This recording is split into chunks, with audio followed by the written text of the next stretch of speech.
And so it's been a few days that they've been back on the practice field. And as always, we like to remind everyone it is difficult to gain too much from these practice sessions because, of course, they are generally closed to media. But have you been able to extract anything from this week or the first week from a few weeks ago? When we switched the schedule after spring break, the first week was Monday, Wednesday, Friday to allow them to, depart with the rest of the students. But we've gone to starting on Tuesday. I don't know.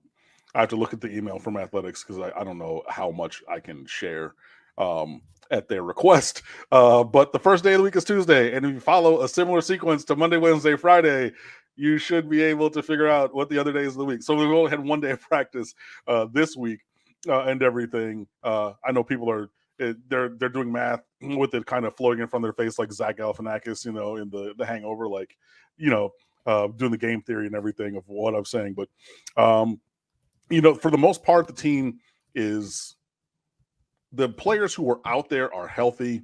Obviously, there are guys who are being held out. Elijah Arroyo is, leveraging that knee sleeve and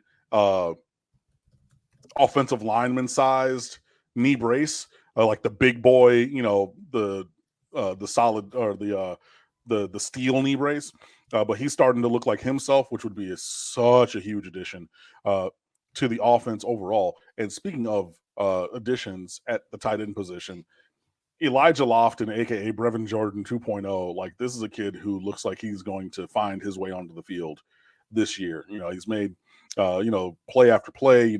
People are raving about what he's doing, so that's great. And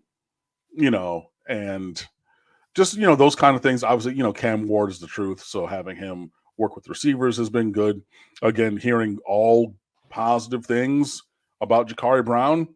And there are people who are, like journalists are there through practice, not the entire practice, but there, those who do not have a full-time other day job, like your boy.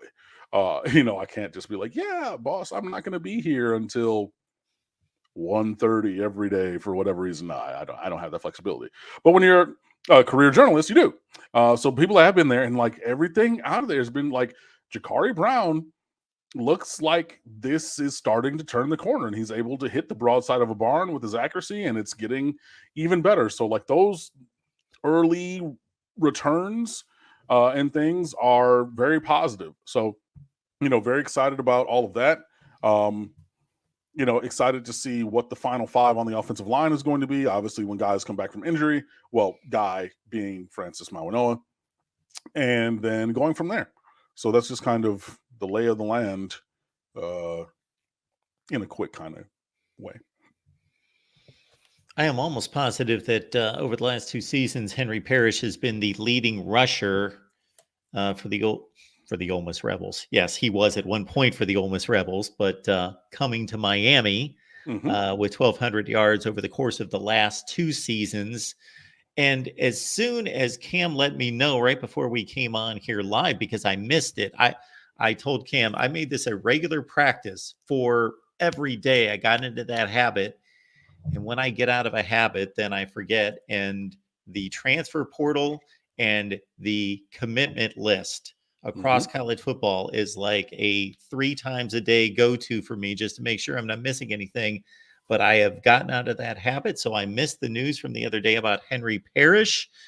But as soon as you told me that, Cam, what came to mind is a comment that you made during the last show about Henry Parrish, quality college football running back, but maybe, not maybe, definitely other guys on the roster with more upside, more talent, more speed, more home run ability.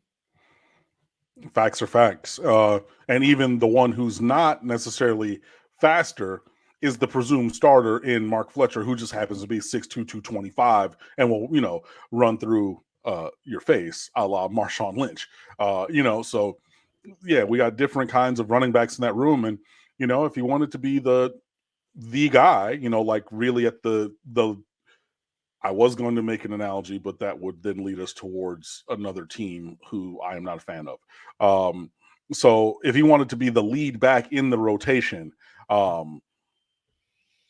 maybe that time has passed at Miami, with recruiting and development. So yeah, he is looking to go in the transfer portal like others. He could come back. But if you are thinking that he's going to go, which is what going in the transfer portal, would signal, again, for someone who has already transferred, but transfers in college are like high school transfers now, like whatever. You just go to the next team. There's no real restrictions. Miami would be left with Mark Fletcher, Chris Johnson, a couple freshmen, and Chris Wheatley-Humphrey and Jordan Lyle. You might want another body in that room. But yeah, I think that Henry Parrish was a stopgap kind of a guy. He's he went to Columbus, won a state championship here. He's a fine player. He's a good rotation guy and everything, but like you're recruiting players over him that you should. And like, remember the year that he was in high school, coming out of high school, and everybody was screaming at me, on these, videos, and shows on the website and everything. Oh, you should take Henry Parrish. He's a dog. He's the best. Miami got the best two running backs in South Florida that year, from Broward and from Dade.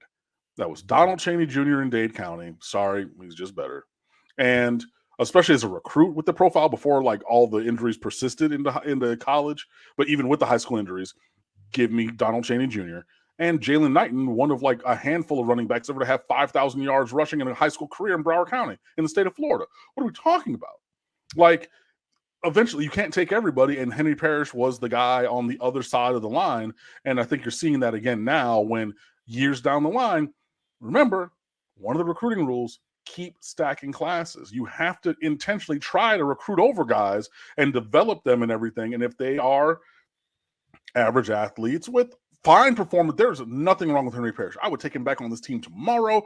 He can get his 450 to 600 yards for the team. I am not running him off and saying that he's a substandard player. Not at all. But when you get other guys with more athletic ability, eventually you're going to, skew, or not skew things, but go in that direction of the pure athleticism and, future potential, because you have to balance, prediction and potential in college because you're always rotating over the roster. So I think all those forces combined made the situation for Henry Parrish to enter the transfer portal. But again, if he wants to come back, this is a player that I would accept back. He can play here. He has demonstrated he can play here. Boom. Maybe not with the volume of carries that he would personally like for himself, but he is a Miami caliber player. But if he chooses to go elsewhere, like all of the other players about whom I have no personal ill will or anything, I wish him the best in his career and, everything moving forward. Parrish, generally an 8 to 10 carry guy per game, came out of the gate against Miami of Ohio and Texas A&M, had two really strong games, 9 carries for 90 yards and a touchdown against the Red Hawks and against a Texas A&M front that is one of the best in the SEC, 10 carries for 50. His standout game against Temple, 16 for 139 and 2 touchdowns. But generally, the North Carolina game, 13 for 73, nothing wrong with that at 5.6 per carry.